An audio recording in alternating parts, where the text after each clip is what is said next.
Hi friends, welcome to Healthy Cooking Channel. இந்த வீடியோல நம்ம இன்னைக்கு சுவையான பால் சாதம் எப்படி ஈஸியா டேஸ்டியா செய்யலாம்னு பார்க்கலாம் வாங்க.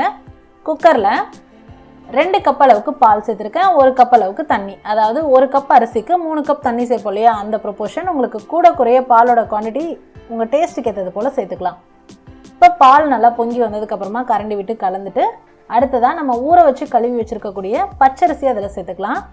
புழுங்கலரிசி டேஸ்ட் பிடிக்கும் அப்படின்னா புழுங்கலரிசியும் சேர்த்துக்கலாம், நம்மளோட விருப்பம் தான். அடுத்ததாக 1/4 டீஸ்பூன் அளவுக்கு கல்லுப்பு, இது எல்லாமே சேர்த்து குக்கர் மூடி போட்டு விசில் விட்டு எடுத்துக்கலாம். 3 விசில் விட்டு எடுத்துக்கலாம்.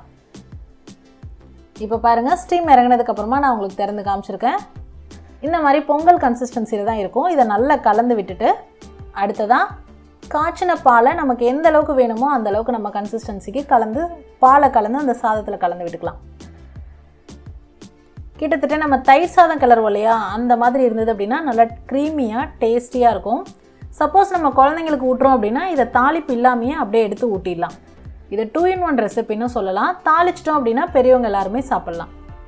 கடாயில் 2 டேபிள் ஸ்பூன் அளவுக்கு எண்ணெய் விட்டுருக்கேன். எண்ணெய் சூடானதுக்கப்புறமா 1/4 டீஸ்பூன் கடுகு, 1 டீஸ்பூன் கடலைப்பருப்பு, 1 டீஸ்பூன் உளுந்தம்பருப்பு.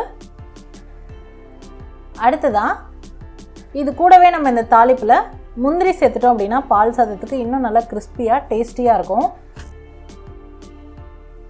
காரத்திற்கு ஏற்ப காய்ந்த மிளகாய், கொஞ்சமாக கருவேப்பிலை, இது எல்லாமே எண்ணெயில் நல்லா வறுப்பட்டதுக்கப்புறமா நம்ம அந்த ரெடி பண்ணி வச்சுருக்கக்கூடிய பால் சாதத்தில் இந்த தாளிப்பை சேர்த்துக்கலாம்.